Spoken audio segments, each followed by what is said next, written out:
Olá, ouvintes da Rádio MP. Eu sou Oswaldo Quartim e agora vamos conversar com a jornalista e escritora Daniela Arbex. A Daniela veio de Juiz de Fora para participar do projeto Segunda-feira, 18 horas, que é produzido pelo Centro de Estudos e Aperfeiçoamento Funcional do Ministério Público de Minas Gerais, para falar sobre o livro Arrastados, lançado em 2022 e que narra os bastidores das 96 horas imediatamente seguintes ao desastre. Daniela, tudo bem? Prazer, Oswaldo, estar aqui com vocês para falar sobre um tema tão importante que é o rompimento da barragem de Brumadinho.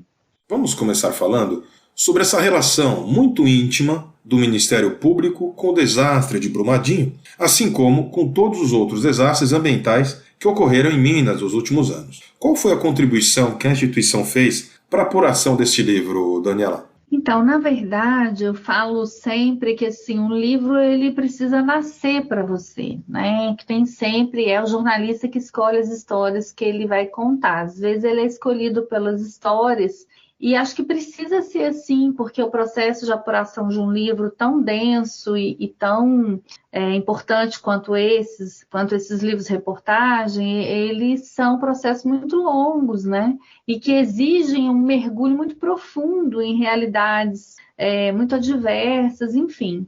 Então, isso sempre aconteceu no meu trabalho, mas no caso específico de Brumadinho, a investigação do Ministério Público foi muito importante para mim porque ela me deu convicção de que a Vale precisava ser responsabilizada. Eu tinha algumas dúvidas em relação ao desastre em si, e quando eu li a denúncia do MP, eu consegui entender o que foi a tragédia anunciada desse rompimento. E isso foi muito importante para me trazer essa convicção de que o meu trabalho ajudaria também, poderia contribuir com a responsabilização da Vale e com a construção da memória coletiva do Brasil. Porque se a gente esquece, a gente repete os erros do passado. E quando a gente esquece, a gente nega a nossa história. E negar a história é algo que interessa para poucos, né? Exatamente para manipulação. Então, nosso papel é exatamente jogar luz, colocar luz sobre temas difíceis, dolorosos, mas que precisam ser... A gente precisa falar dessas histórias. E Daniela, eu sei que no momento do desastre você não estava em Minas Gerais. Conta como é que foi isso, como que você ficou sabendo, como que você reagiu na hora.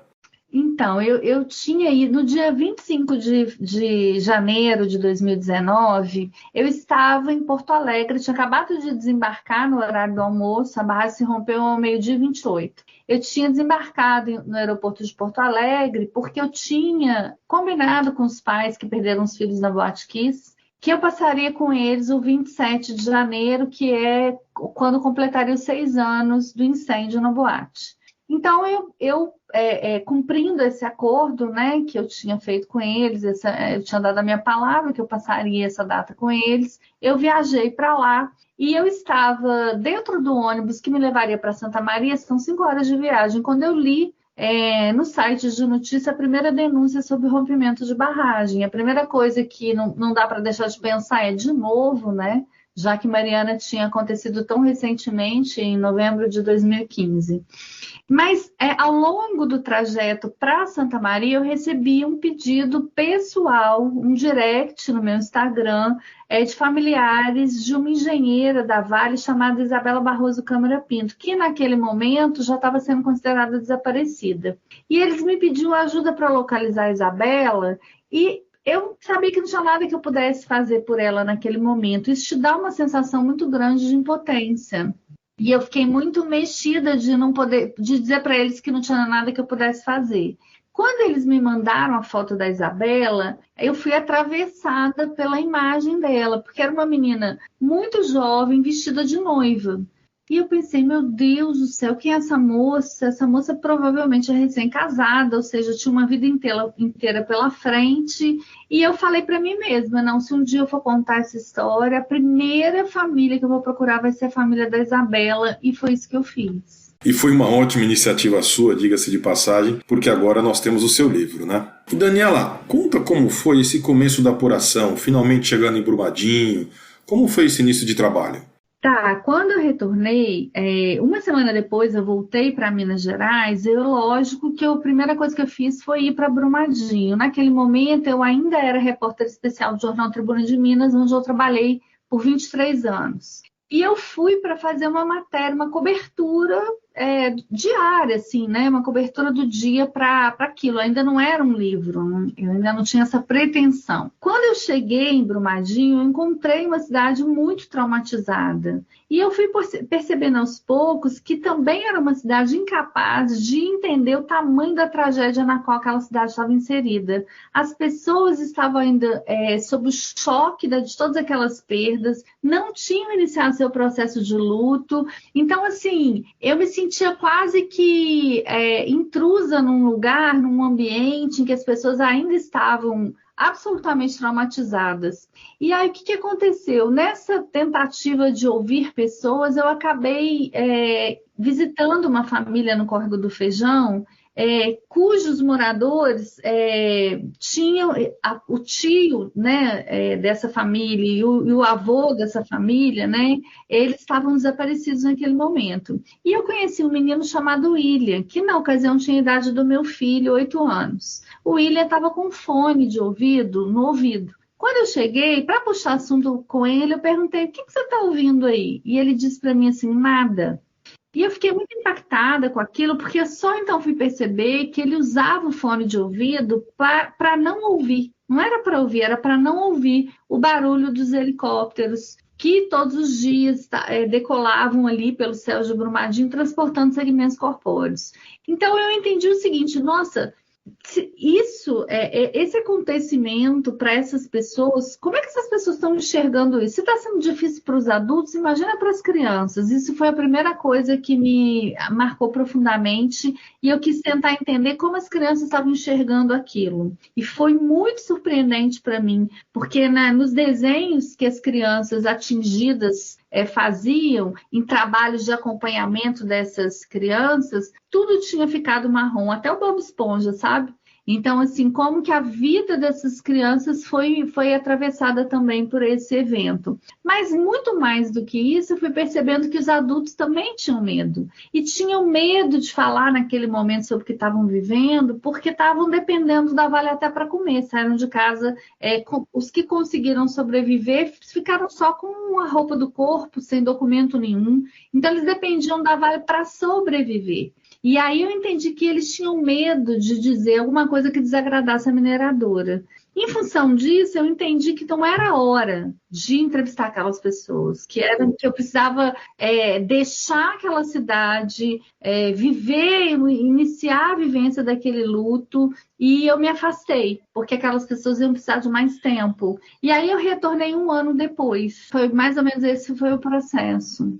Então, da primeira vez que você visitou, você já estava com a ideia de lançar o livro? Não, aí o que aconteceu? É interessante isso, porque quando eu fui para fazer a matéria, uma editora que trabalha na Intrínseca, que é a editora que me publica do Rio de Janeiro, ela me liga. Eu estava em Brumadinho, ela falou: onde você está? Porque estava muito barulho. Eu falei: estou em Brumadinho, fazendo a cobertura do rompimento. Ela disse: nossa, Dani, Brumadinho daria uma história incrível com a sua narrativa. Aí eu disse, enfim, fiquei naquela, sabe? Porque era alguma coisa muito próxima ali de mim, né? Enfim, e ali o livro nasce ali também, né? Eu falei, bom, pensando bem, talvez seja um compromisso que eu tenho, porque eu tinha publicado o livro Todo Dia, Mesma Noite, da Botkiss, e é interessante porque eu sempre fui porta-voz de Minas Gerais, assim, para tudo. E como era uma tragédia que aconteceu fora de Minas, era como se, tipo assim, poxa, você deu toda a atenção para uma tragédia que aconteceu no Rio Grande do Sul e nós aqui de Minas Gerais. Sabe quando você se sente comprometida também?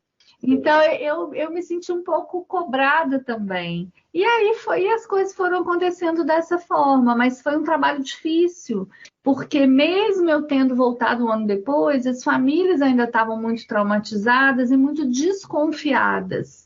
Geralmente, em situações tão dramáticas quanto essas, há uma cobertura da mídia naquele momento, e depois aquelas pessoas são abandonadas, né? E aí elas só são lembradas a cada ano. né, da tragédia, nos aniversários de tragédias. Isso cria uma desconfiança muito grande. Vocês vêm aqui, vocês nos entrevistam e vocês nos abandonam.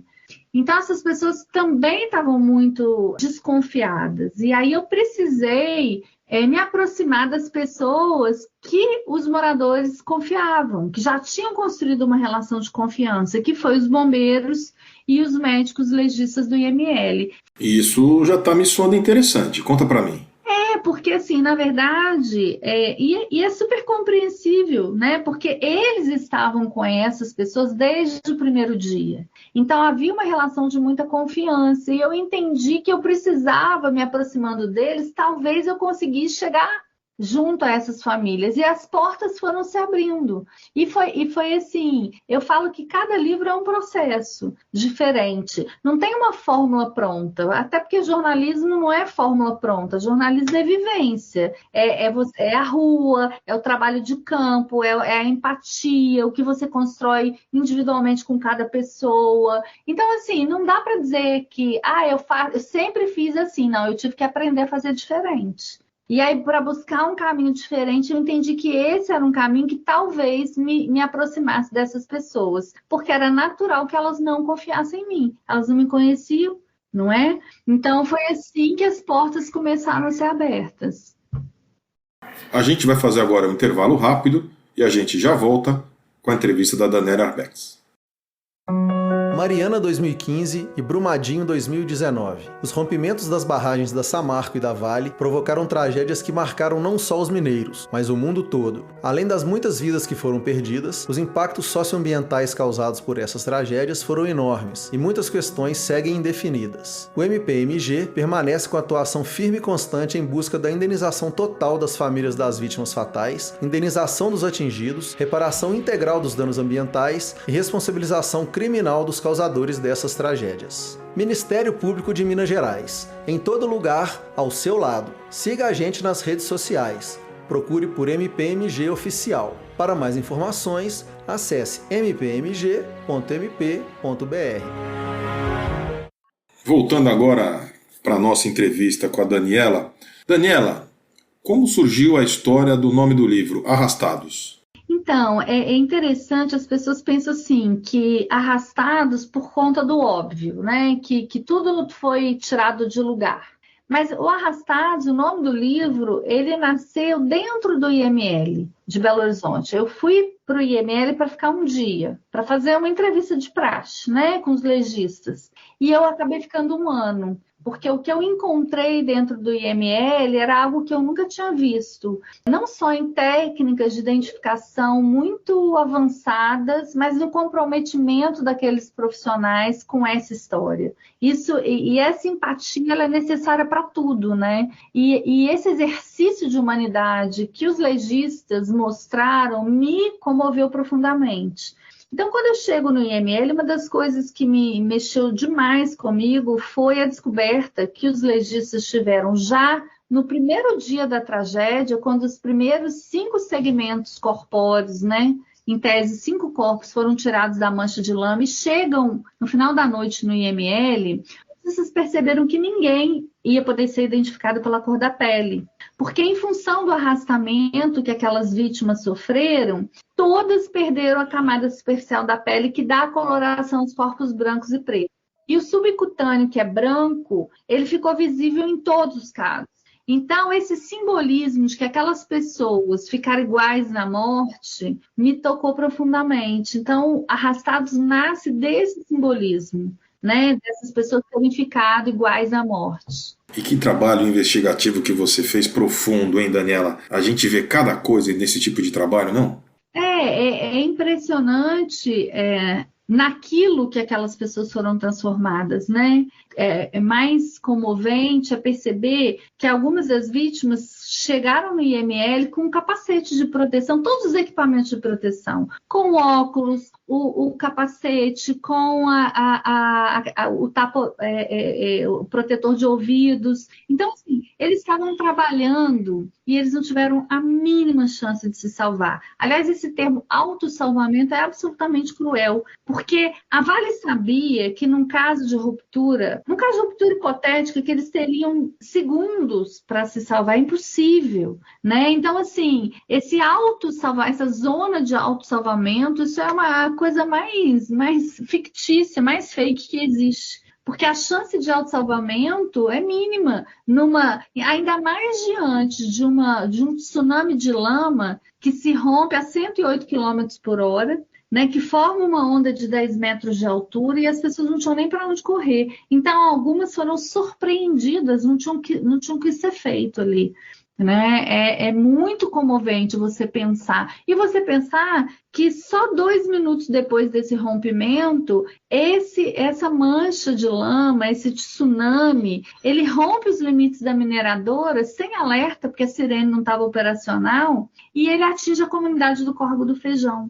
Quer dizer, 2 minutos é um tempo muito curto para alguém conseguir se mobilizar. Né? Então, assim, e o que é impressionante também em todo esse processo, é que o tsunami sai, esse maremoto de rejeito de mineração, ele sai do ponto zero a 108 km por hora e ele chega na comunidade do Córrego do Feijão com metade da velocidade, porém muito mais letal. Por quê? Porque ele chega ali naquele ponto do pontilhão, né, que a gente vê que o pontilhão foi levado e não entende por que um pontilhão é levado. Ele chega ali carregando tratores de cera de 100 toneladas, carregando pedaços de edificação, animais, pedaços de pessoas. Então, ele está muito mais, essa onda está muito mais pesada. E aí ela acaba carregando tudo que ela vê pela frente, como foi com a pousada Nova Instância, que ela foi varrida do mapa.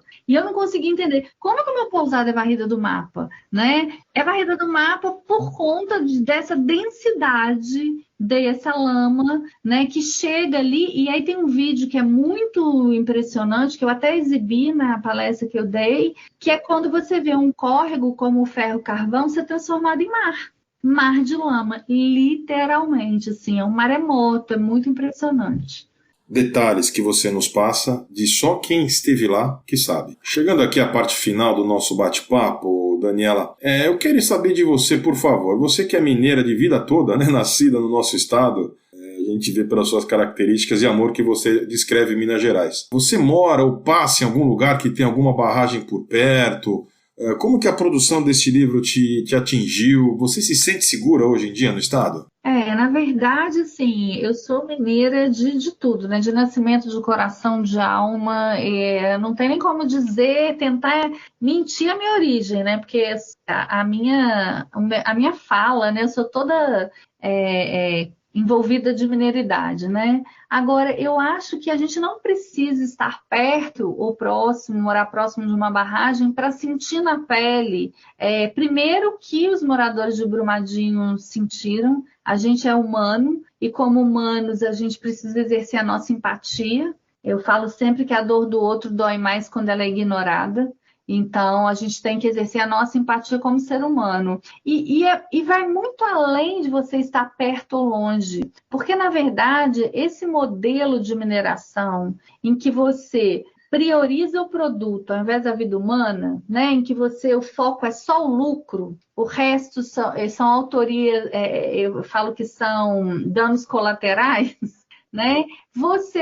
Ninguém vai estar seguro, na verdade, em lugar nenhum. Enquanto esse modelo de negócio ele prosperar, nenhum de nós vai estar seguro, né? Não dá para a gente dizer. Eu fiz uma pergunta no livro, que era uma pergunta provocação, né? Porque o tema da gestão do presidente da Vale, quando assumiu em 2017, da pós-Mariana, era Mariana nunca mais. E a pergunta que eu fiz no livro é: Brumadinho nunca mais? E eu não encontrei nenhum especialista no Brasil que fosse capaz de responder essa pergunta, que se sentisse seguro para dizer que nunca mais. Exatamente porque o modelo de negócio ele é muito predatório E porque nós temos, quando Brumadinho se rompeu, Minas Gerais aprova uma lei que se propõe a ser um marco regulatório para o setor, com o endurecimento das regras, e depois isso tudo vem sendo flexibilizado. E, na verdade, isso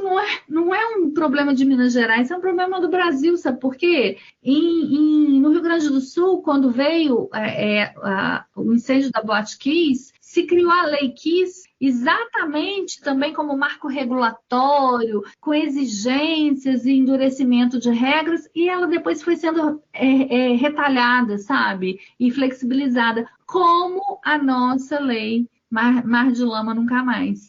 Então, na verdade, a gente precisa mudar a forma como a gente lida com essas mineradoras, com esse tipo de atividade econômica, para que a gente realmente possa dizer que nós estamos seguros. Hoje, nenhum de nós está seguro. Nós conversamos com a jornalista e escritora Daniela Arbex. Obrigado, Daniela, e até a próxima, viu? Obrigada a você pela oportunidade, foi um prazer. Rádio MP, em todo lugar ao seu lado. Siga a gente nas redes sociais. Procure por MPMG Oficial.